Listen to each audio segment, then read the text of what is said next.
הבאנו שלום, הבאנו שלום, הבאנו שלום. సర్వ సృష్టికర్త, జీవన మరణదాత, సర్వేశ్వరుడైన ఘనమైన యేసు ప్రభు వారి దివ్యనామంలో మీకందరికీ శుభములు, దీవెనలు ఆ యేసు ప్రభు ద్వారా వచ్చే ఆశీర్వాదం తెలియజేస్తున్నాను. రండి, ఈ ప్రభుదినమందు పాత నిబంధనలోని 19వ పుస్తకమైన ఓ అద్భుతమైన పుస్తకము కీర్తనల గ్రంథము, సామ్స్ అని ఇంగ్లీష్లో అంటాము.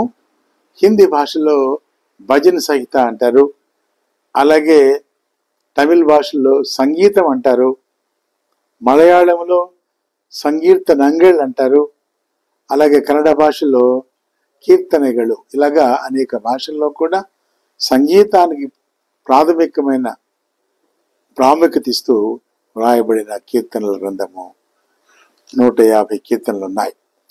ఇది అంశం ఏంటంటే హెబ్రీ భాషలో తెహ్లీం అనే మాట వాడుతున్నారు. తెహ్లీం అంటే దేవునికి స్తుతి చెల్లించుట.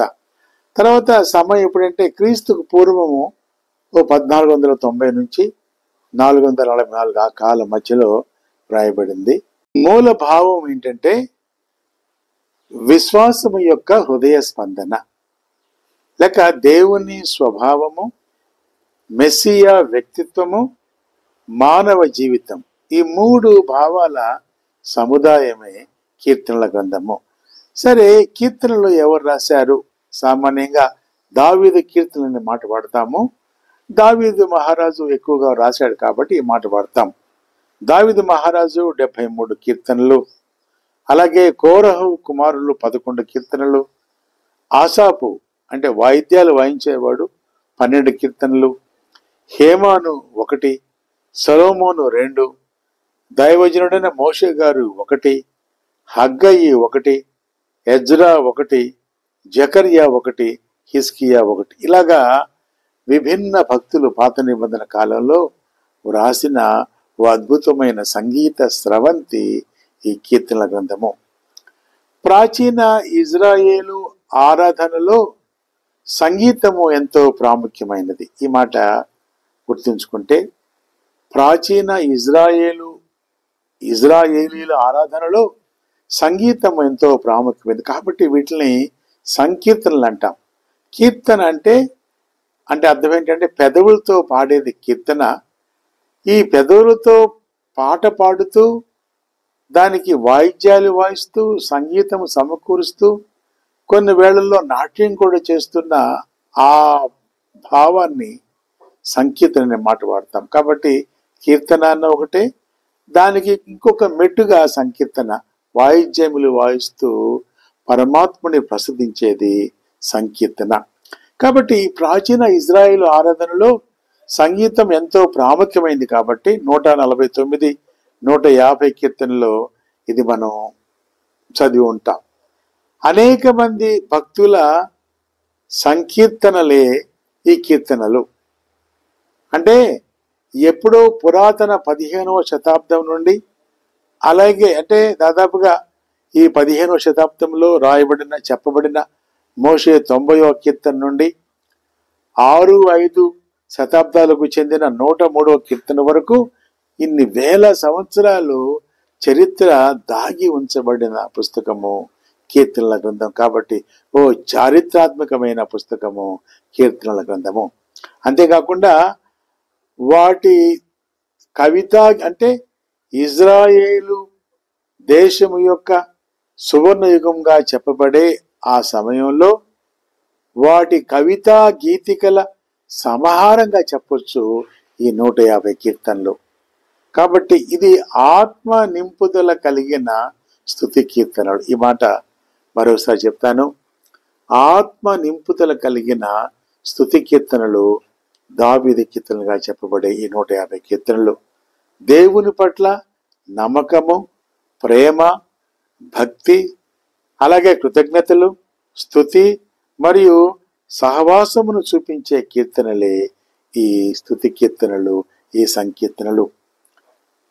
మానవ జీవితంలో కలిగిన ప్రతి సమస్య, మానవ జీవిత భూగోళంలో ఉన్న మానవాళికి సామాన్యంగా వచ్చే సమస్యలు కావచ్చు, పరిస్థితులు కావచ్చు, విషమ వలయాలు కావచ్చు, అసాధారణమైన పరిస్థితులు కూడా వ్రాయబడ్డాయి. అంతేకాకుండా వాటన్నిటికి కూడా జవాబు ఈ కీర్తనలోనే దాచబడి ఉంది. ఇది ఈ కీర్తనల ప్రత్యేకత. నిరుత్సాహము, ఆవేదన, ఆక్రందన, భయము, శ్రమ, అవమానము, మరణ భయము, ఒంటరితనము, పిరికితనము, దారిద్ర్యము, దౌష్ట్యము, నిస్సహాయ స్థితి, జీవోచ్ఛవాలంగా ఉన్న స్థితి, ఒంటరితనము, ఈ నిరాశ నిస్పృహల పరంపరల్లో విడుదలకు ఆవేదనతో వేసిన కేకలే ఈ కీర్తనలు.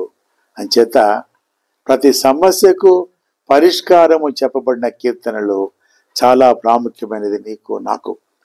అంతేకాకుండా ఇది ప్రార్థనల పుస్తకము, ఇది పాటల పుస్తకము, అంతేకాకుండా పరమాత్ముని ప్రస్తుతించే నిరీక్షణ గీతాలు. అందుకే హెబ్రీ భాషలో తెహ్లీం అనే మాట వాడతాం, దేవునికి స్తుతి చెల్లించడం. సరే, ఈ 150 కీర్తనలు లేక 150 అధ్యాయాలు, 150 పాటలు, 150 సంకీర్తనలు, ఇవి దాదాపుగా 2461 వచనాలు లేక 2461 చరణాలుగా ఉన్న ఈ 150 కీర్తనలో ముఖ్య వాక్యము, మూలవాక్యం ఏంటంటే 29:2.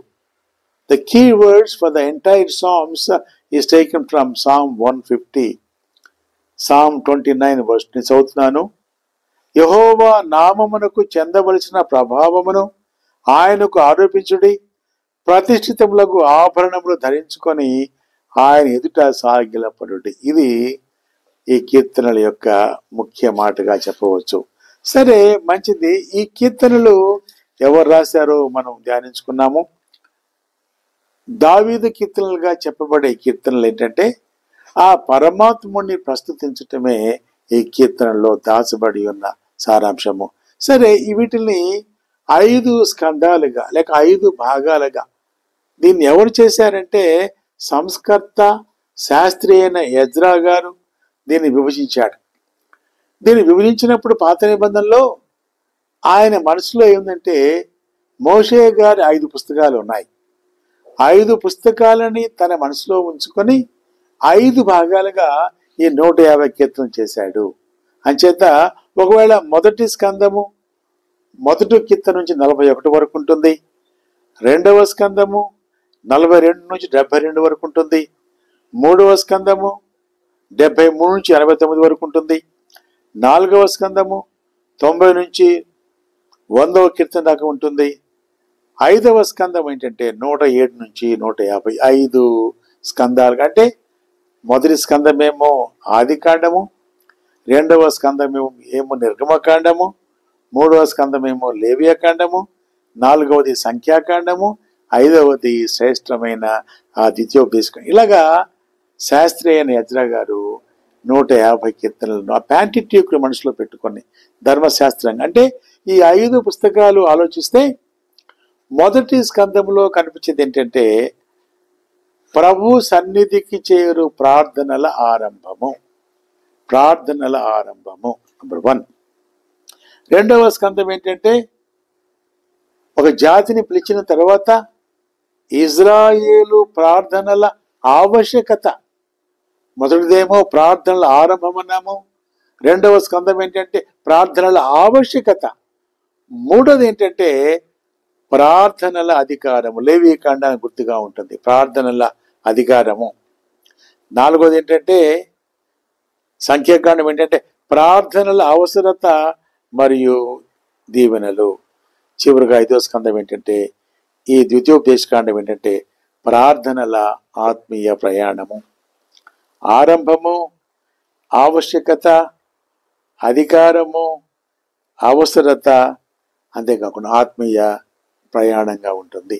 సరే, ఇది ఏంటంటే ఈ 5 పుస్తకాల్లో మోషే గారి ధర్మశాస్త్రంగా చెప్పబడిన 5 పుస్తకాలు, ఈ 5 పుస్తకాల సారాంశంగా 150 కీర్తనలు విభజించబడ్డాది. అయితే ఏంటంటే మొదటి పుస్తకం మొదటి భాగం ఏంటంటే దేవుని సార్వభౌమత్వము. మొదటి 41 ప్రథమ స్కందములో దేవుని సార్వభౌమత్వము, రెండవ స్కందములో దేవుని విడుదల శక్తి, మూడవ స్కందంలో దేవుని పరిశుద్ధత, నాలుగవ స్కందంలో దేవుని నీతిమత్వము, ఐదవ స్కందంలో దేవుని నమ్మకత్వము, విడువని ప్రేమ. ఈ 150 కీర్తనలు అద్భుతంగా ఏంటంటే మొదటి కీర్తనలోనే నాంది ప్రస్తావనగా రాయబడింది. దుష్టుల ఆలోచన చొప్పున నడవకూడదు. అలాగే మధ్య కీర్తనగా మధ్య వచనంగా చూసుకుంటే 118వ కీర్తన 8వ వచనం చూస్తుంటే ఇది మధ్య భాగంగా కనపడుతుంది. 118:8 దుష్టుల ఆలోచన చొప్పు నడవకూడదు అన్నాడు. మధ్య భాగం ఏంటంటే 118:8 ఏముందంటే ఇక్కడ చెప్పిన మాట 118:8 అంటాడు, మనుషులను నమ్ముకొనుట కంటే యెహోవాను ఆశ్రయించడం మేలు. ఆరంభంలో దుష్టులు ఆలోచించు నడవకూడదన్నాడు. ఎలాగో నడవకూడదో, ఎక్కడ నడవకూడదో, ఎక్కడ నిల్చోకూడదో, ఎక్కడ కూర్చోకూడదు చెప్తూ ఏమి చేయాలో స్పష్టంగా రాస్తూ దేవుని వాక్యమందు దివారాత్రములు ధ్యానించువాడు ధన్యుడు అనే మాట వాడుతున్నాడు. తర్వాత ఏమన్నాడంటే మనుషులు నమ్ముకోకూడదు అని చెప్తూ 150 కీర్తన ఏమంటాడు, చివరి మాట అంటాడు, సకల ప్రాణులు యెహోవాను స్తుతింతురు గాక, యెహోవాను స్తుతించుడు. ఇది కీర్తన. సకల ప్రాణులు, దుష్టులుగా ఉన్నవాళ్ళు నీతిమంతులుగా మార్చబడాలి. అంతేకాకుండా అందరూ భూలోకంలో ఉన్న సకల ప్రాణులు అందరూ కూడా దేవుణ్ణి స్తుతించాలనే మాటతో సాగుతుంది ఈ 150 కీర్తనలు. సరే, ఈరోజు ప్రత్యేకంగా ఏంటంటే ఈ 150 కీర్తనలు అంటే మానవ జీవితంలో ఏ సమస్య మానవుడు ఆ సమస్య గుండా వెళ్ళినా కూడా ఆ సమస్యను పరిష్కారం చేయటానికి, అంతేకాకుండా పరిష్కారము పొందిన తరువాత దేవాలయానికి వచ్చి స్తుతించి కీర్తనలు పాడి స్తుతి గీతము చెల్లించి కృతజ్ఞతలు చెల్లించాలని మానవ కోటికి ఇచ్చిన ఉపదేశమే ఈ కీర్తనల గ్రంథము. ఓ అద్భుతమైన పుస్తకము కాబట్టి అనుదినము మానవునికి అవసరమైన పాఠాలు, మానవునికి అవసరమైన ఆధ్యాత్మిక పాఠాలు ఈ కీర్తనలో రాయబడ్డాయి. కాబట్టి ఎల్లప్పుడూ దేవునికి స్తుతి చెల్లించాలి. ఎందుకంటే ఆయన కీర్తనీయుడు. ఈ కీర్తనలు అంతా కూడా యేసు ప్రభువుని ఉన్నాడు. ఆయన యేసు ప్రభు వారు ఎక్కడెక్కడ దాగి ఉన్నాడో కూడా చెప్పాలంటే కూడా ఈ కీర్తనల్ని చాలా భాగాలుగా చేస్తుంటాం. ఒక భాగం ఏంటంటే మెస్సియా కీర్తనలు అంటాం. ఈ మెస్సియా కీర్తనలు ఓ అద్భుతమైన కీర్తనలు. అంటే యేసు ప్రభువుని వారు రాజుగా చూపిస్తున్నారు. 2వ కీర్తన, 45వ కీర్తన, 75వ కీర్తన, 110వ కీర్తన, 132వ కీర్తన. తర్వాత యేసు ప్రభు వారు పొందిన బాధలు శిలువ మీద 22, అలాగే 41, 55, 69 యేసు ప్రభు వారి పునరుద్ధాన గురించి కూడా కీర్తన రాయబడి ఎంత అద్భుతం అండి. కొన్ని వేల సంవత్సరాల క్రితము యేసు ప్రభు వారు జన్మిస్తాడు, యేసు ప్రభు వారు మరణిస్తాడు, సిలువకు వెళతాడు, తర్వాత మరణాన్ని జయిస్తాడనే పునరుద్ధానం కూడా 16వ సంకీర్తనలో స్పష్టంగా రాయబడి. అంతేకాకుండా శ్రేష్టమైన మాట ఏంటంటే సమాధిని గెలిచిన యేసు ప్రభు వారు ఆరోహణం అవుతాడు. చదువుతున్నాను, ఐఎమ్ రీడింగ్ Psalm 68:8 అంటున్నాడు, భూమి వణకెను, దేవుని సన్నిధిని అంతరిక్షము దిగజారెను, ఇజ్రాయేలు దేవుడకు దేవుని సన్నిధిని ఆవలి సినాయి కంపించెను. ప్రభు యొక్క ఆరోహణం కూడా పరోక్షంగా చెప్పబడిన కీర్తన. కాబట్టి ఒక మాట నా విన్నపం ఏంటంటే గడిచిన కాలంలో కీర్తనల గురించి విశేషమైన విశ్లేషణ చేశాను. ఒక్కొక్క కీర్తన గురించి మీకు ఒకవేళ ఎవరైనా లోతుగా వెళ్ళాలంటే దయచేసి యూట్యూబ్కి వెళ్ళండి. అక్కడ సంపూర్ణ భావము సంపూర్ణంగా మీకు అర్థమవుతుంది. అయితే ఈ కీర్తనలు గ్రంథ విశ్లేషణ ఏంటంటే ఆ రాజు, ఆ కాపరి, ఆ మంచి కాపరి, ఆ గొప్ప కాపరి, ఆ ప్రధాన కాపరి, ఆ యేసు ప్రభువారు నీకు కాపరిగా ఉన్నాడా? అలా ఉంటే ఈ 150 కీర్తనలో వ్రాయబడిన, దాచబడిన, దాగి ఉన్న ప్రతి దీవెన, ప్రతి ఆశీర్వాదము, ప్రతి ఐశ్వర్యము నీకు, నీ కుటుంబానికి కలుగును గాక. ప్రభుని నమ్ముకోండి. యేసు ప్రభు నిజమైన దేవుడు. దేవుడు మనల్ని దీవించును గాక. ప్రార్థన చేసుకుంటాం. మహాకృపగల తండ్రి, ప్రేమ గల నాయన ప్రభువా, ఈ ప్రభుత్వ మందు కీర్తనల గ్రంథ విశ్లేషణ మీరు సహాయం చేశారు ప్రభువా. ఈ తెహ్లీం తండ్రి స్తుతించాలని మీరు జ్ఞాపకం చేస్తున్నారు ప్రభువా. తండ్రి, ఆ రాజు, ఆ కాపరి, ఆ మంచి కాపరి, ఆ గొప్ప కాపరి, నా కాపరిగా, మా కాపరిగా, మా లోక పాపమును మోసుకుని పోవు దేవుని గొర్రెపిల్లగా వచ్చి మా కొరకు మరణించి, మరణాన్ని జయించి మృత్యుంజయుడిగా లేచావు ప్రభువా. వాక్యం వింటున్న ప్రతి వారు స్పందింపచేసిన ఆయన నిజమైన దేవుడు. యేసు ప్రభు నమ్ముకుంటే ఈ లోకంలో పాపక్షమాపణ, ఈ లోకంలో శాంతి సమాధానము, పరలోకంలో మీరు స్థానం ఇస్తారు ప్రభువా.